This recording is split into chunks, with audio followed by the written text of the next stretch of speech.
I was watching a video about gratefulness, and this constant be grateful narrative seriously needs to stop.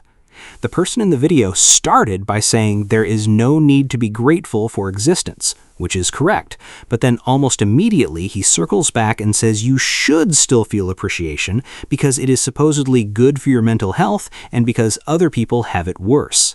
So in the end, gratitude still becomes an obligation, just wrapped in softer language.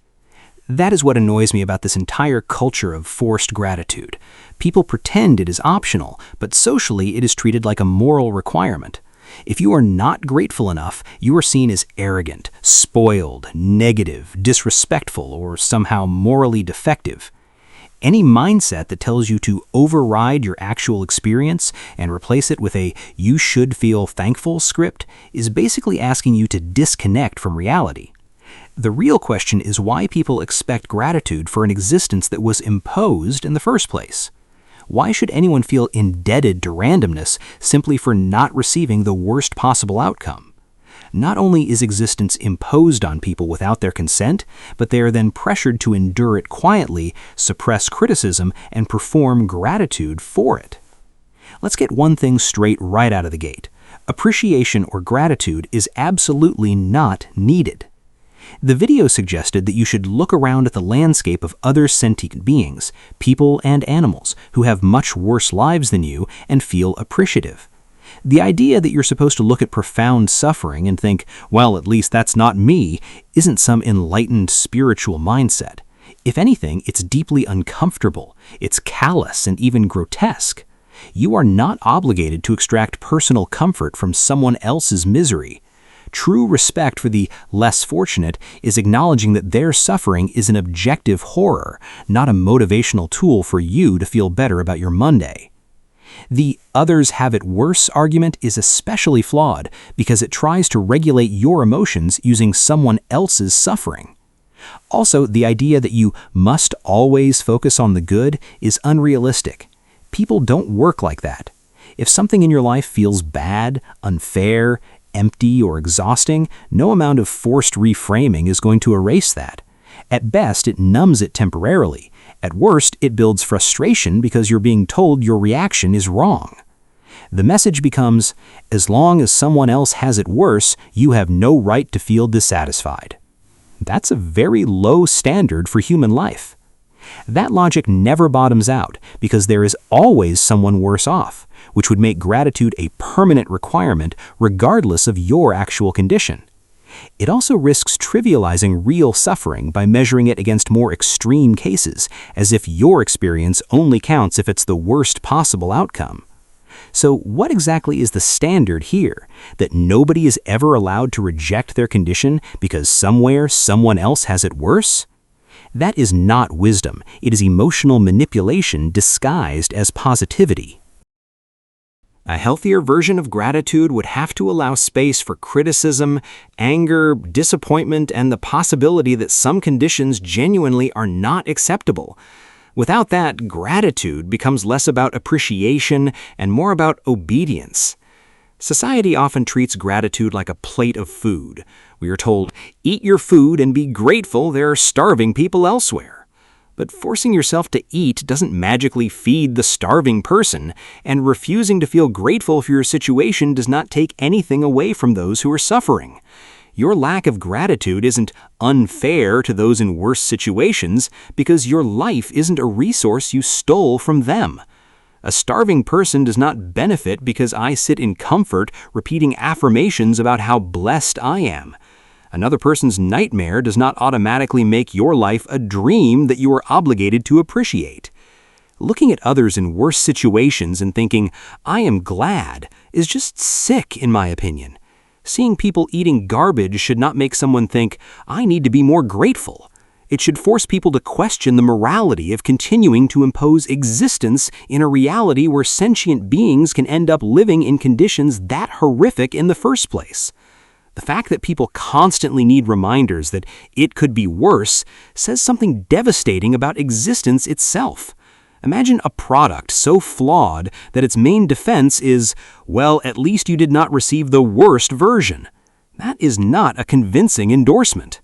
And this ties directly into that toxic phrase society loves to shove down our throats: your life is someone else's dream.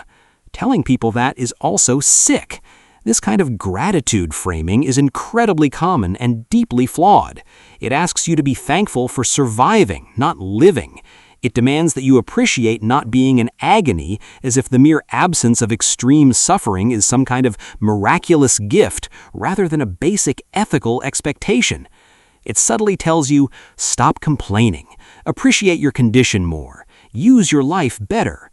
Others would value what you have, so your dissatisfaction is wasteful. It turns gratitude into a moral obligation through guilt. But why am I expected to feel guilt over inequalities I neither created nor had any control over? I did not choose the place of my birth, my circumstances, or the conditions into which I was thrown. The logic almost sounds like existence is some scarce luxury item that you are selfishly failing to appreciate properly, while others desperately wish they had access to it. As if your lack of gratitude is disrespectful to those suffering more. But that makes no sense. A starving person wanting your life does not create a debt of appreciation in you. It does not suddenly make your existence meaningful, fulfilling, or valuable to you. It only proves that suffering exists on levels. And honestly, the phrase, your life is someone else's dream, can become deeply dehumanizing because it treats people almost like containers of unused privilege, as if your emotional relationship to existence no longer matters because someone else would supposedly make better use of your circumstances. But existence is not a gift card that must be maximally appreciated to avoid offending the less fortunate. You are not morally required to love existence simply because others are trapped in worse conditions. We have to logically ask ourselves, is that really the bar? That we should fall on our knees because we aren't currently dying of starvation or disease? That is not joy. That is low-grade survival painted over with guilt and moral obligation. If the highlight of existence is just dodging the worst forms of torture, then creating new life is a gamble no one has the right to make. And this obsession with gratitude becomes especially irrational when people start acting like it is universally necessary. Some people literally say you must always be grateful. For what exactly? For being thrown into existence without consent? For having needs forced onto you? For spending your life trying to avoid pain, deprivation, loneliness, disease, failure, and death? But let's be fiercely rational for a second. Grateful to whom exactly? Gratitude is a transaction. It requires a giver and a receiver. So who am I thanking? Blind luck? Random statistical chance because my coin flip landed in a developed country instead of a war zone or a slaughterhouse? It is completely illogical to feel gratitude toward random, mindless probability. You cannot thank a dice roll. The moment you refuse to participate in this gratitude ritual, people act uncomfortable because it threatens the comforting narrative they rely on, the idea that existence is inherently precious and should always be emotionally validated. But psychological comfort is not the same thing as truth. Even if gratitude helps some people cope mentally, that does not make it philosophically correct or morally required. Coping mechanisms are not arguments. This reduces gratitude from a genuine emotional response to a utilitarian mental health hack. Forcing yourself to feel grateful that you aren't a starving child is a grim, dystopian way to manufacture happiness. It's essentially saying, feel better by looking at the horrific suffering of others. That isn't genuine gratitude, it's just relief mixed with toxic positivity. For many antinatalists and philosophical pessimists, constantly trying to force a feeling of gratitude is actually worse for long-term mental well-being because it requires lying to yourself. It is incredibly invalidating to tell someone who is philosophically opposed to existence that they need to appreciate their comfortable cage just because other cages are smaller. To completely destroy this idea that your circumstances dictate a mandatory debt of gratitude, we only need to look at the case of Etty Hillesum, which the video itself brought up. Etty was a Dutch woman who was murdered by the Nazis during the Holocaust. She was trapped in one of the most objectively terrifying, brutal, and nightmarish situations in human history.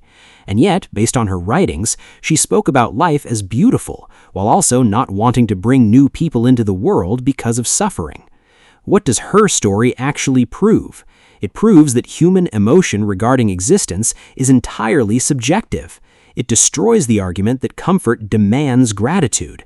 Because if a woman can be sitting in a literal death camp and feel grateful for life, then you are completely entitled to sit in a safe, comfortable house and feel absolutely zero gratitude for yours. You are absolutely entitled to look at your comfortable life and say, I still don't want this, and I am not grateful for it. Your emotional response to your existence belongs to you alone. You don't have to lie to yourself to fit into society's relentless gratitude agenda.